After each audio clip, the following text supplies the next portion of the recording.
বিসমিল্লাহির রাহমানির রাহিম। সূরা আস-সাফ, আয়াত ১। আকাশমণ্ডলী ও পৃথিবীতে যা কিছু আছে সমস্তই আল্লাহর পবিত্রতা ও মহিমা ঘোষণা করে। তিনি পরাক্রমশালী, প্রজ্ঞাময়। আয়াতের তাফসীর। আকাশমণ্ডলী ও পৃথিবীতে যা কিছু আছে সমস্তই আল্লাহর পবিত্রতা ও মহিমা ঘোষণা করে। তিনি পরাক্রমশালী, প্রজ্ঞাময়। আয়াত ২। হে মুমিনগণ, তোমরা যা করো না তা তোমরা কেন বলো? আয়াতের তাফসীর। হে বিশ্বাসীগণ, ১ তোমরা যা করো না তা বলো কেন?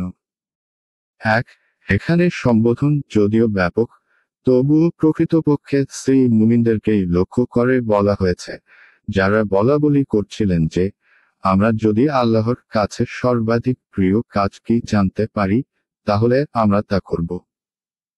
কিন্তু যখন তাদেরকে সেই প্রিয় কাজটা বলে দেওয়া হলো, তখন তারা অলস হয়ে গেল।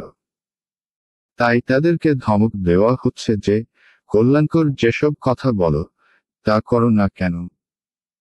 যে কথা মুখে বলো, তা কাজে করো না কেন? যা জবান দিয়ে বলো, তা রক্ষা করো না কেন? আয়াত ৩। তোমরা যা করো না তোমাদের তা বলা আল্লাহর দৃষ্টিতে অতিশয় অসন্তোষজনক।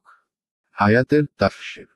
তোমরা যা করো না তোমাদের তা বলা আল্লাহর নিকট অতিশয় অসন্তোষজনক।